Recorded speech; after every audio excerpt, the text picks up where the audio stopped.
So as I continue this mid-season position rankings thing, we get to small forward. Small forward is a little confusing because it's tough to tell who really plays small forward anymore with just the way defenses are. So a couple examples, like Jason Tatum on Basketball Reference is considered a 4, but I'm just going to call him a 3. Tobias is considered a 4, but I think he's a small forward. But then you have a guy like Gallo, who I would consider a power forward, and it's kind of tough to really make a distinction between them all, so I don't know, this position's a little weird.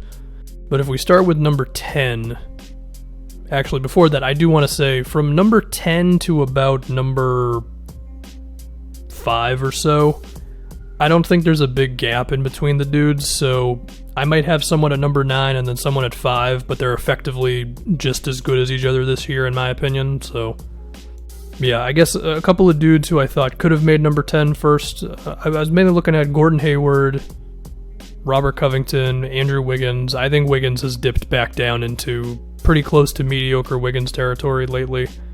Maybe that's just because Towns is out, I don't know. Joe Ingles was close here. I think Kelly Oubre also deserves to be thought about a little bit. But I'm going to go TJ Warren. A solid 17 a game.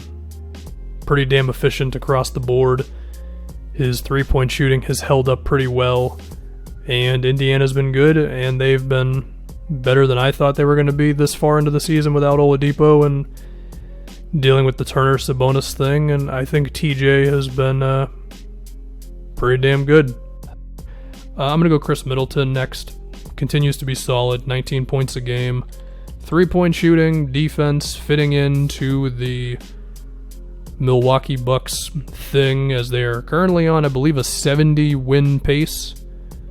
And Middleton's shooting is actually getting a little better. He's up to 40% from out there, and he's never really become the shot creator that you could have hoped he would have been when he was about 25 years old. But he's still a very good player, and I didn't have him for the All-Star team, but I don't think it's ridiculous to have him there. I mean, he's basically putting up 20 a game, and, the Bucks are really good. So, yeah, Middleton continues to be awesome.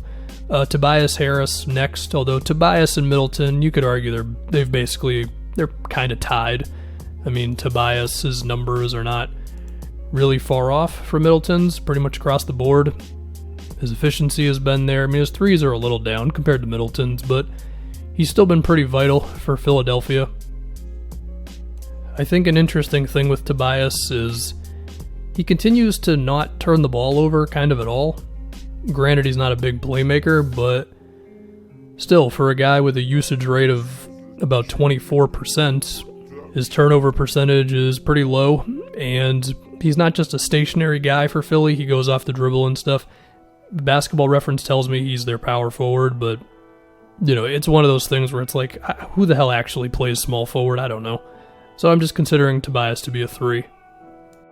Moving on, similar to Middleton and Tobias, Bojan Bogdanovic, also around 20 a game. He, of course, had the amazing 25.0 everything else game, which is everything that you can dream of as an NBA player. If I was an NBA player, I would either want to be a guy like that or just a bench warmer who plays for 12 years. Bojan's efficiency has been pretty wild. 60% true shooting. His offense has been everything that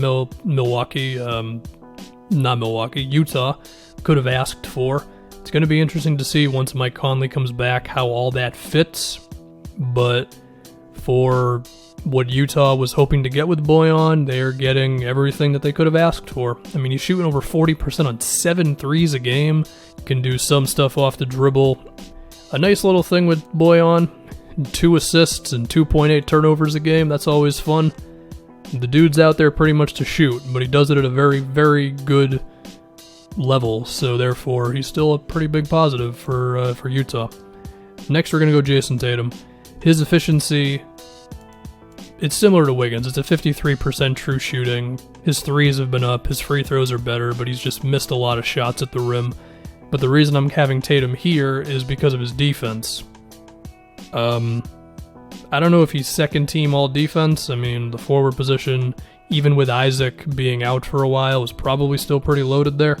But Tatum's defense has been very good this season. I mean, it's not just in the numbers, but the numbers are also pretty okay. Like 1.5 steals, almost 1 block a game.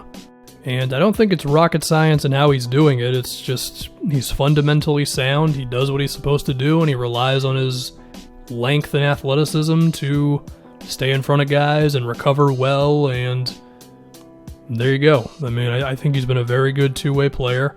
His plus-minus and on-off stuff continues to be kind of incredible, which, I mean, there's reasons besides just him for that, but he is a constant in all those type of things, so yeah. Next, Brandon Ingram. Ingram's offense has just gone to a totally different level this season. He's creating stuff off the dribble. He's been great from mid-range. He doesn't look a lot bigger, but it seems like he is continuing to get stronger. I mean, he's listed at 6'7". He is much taller than 6'7", so it's going to be tough for him to gain a lot of weight and actually look different, but you can tell he's stronger. Like, guys bounce off of him more, he doesn't get pushed off the spot as much, and he's just making shots from pretty much everywhere. I mean, over 40% from 3, probably about 45% from mid-range, 60% at the rim, and he's shooting 6 free throws a game, and his free throws just got way better, 87%. I mean, you know, I was pretty high on Ingram going into this season. I did predict him to be one of the 10 best small forwards in the league. I did not think 25 points a game was going to happen. And the thing with Ingram is he's taking this on as a real challenge where every game he's like, I'm going to be the best player on the floor. So it's good to see that he's developing. Maybe not developing, you could argue he always had it, but injuries and the weirdness of the Lakers season to season held him back. But he's doing it, man. He's not taking nights off, and he's really good. Next, Jimmy Butler. I think what's cool about Jimmy's offense is how he's managing to be very efficient while not being too good from 3. Like, he's shooting 26% from 3, but his free throws have been amazing. He's getting 9.5 free throws a game, which is the most of his career, and he's shooting 83% from there. And he's doing all the other stuff at a level that I don't know if he ever has in terms of the playmaking, the rebounding. He's probably the same defender that he's been for a while, but that's a very good one. And he's kind of Miami's point guard, but he's considered to be a front court player on all the voting things, so that's why I have him here, because that's where he would be for all NBA as well. And it kind of feels like Jimmy has finally found his team. Because with the Bulls, it was, well, the Derrick Rose stuff. And then with the T-Wolves, it was, well, we all know what happened there. And then with Philly, it was, well, he was there for half a season, and the fit wasn't really all there. Whereas with Miami, it's like they wanted him, he wanted to be here. And it feels like he's able to play the role he really wants to play, which is focus on defense, playmaking, rebounding, and then he shoots more in close games and that type of thing. But it's really working. It's really working out for Miami and Jimmy. So for 3 and 2, I've got Paul George and Kawhi. One of these guys is obviously not the small forward for the Clippers when they're both out there, but I have no idea which one it is, and I feel like they kind of fluctuate throughout a game where, depending on the lineup, depending on the matchup, depending on who just happens to be defending who for a given possession, they're both effectively small forwards, so I have them both here. One thing I want to mention with Paul George, just because it continues to interest me for whatever dumb reason, he might be the biggest example in the league of how true shooting is a lot different from field goal percentage. I know James Harden has become the staple of this, but I always look at Paul George for this one. He's shooting 43% from the field.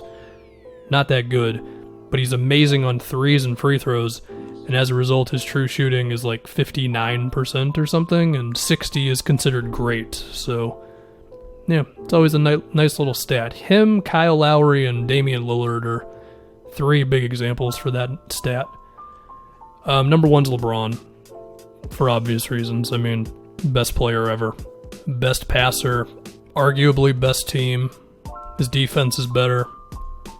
The Lakers' offense frightens me a little bit when there's 2 minutes to go and he walks around too much, and before you know it, there's 6 seconds left on the shot clock, and he hoists up a bad 3-pointer. But they're doing fine. And LeBron's another one of those examples, like Basketball Reference considers him to be a point guard, but NBA.com considers him a front court dude, so I'm going to consider him a small forward.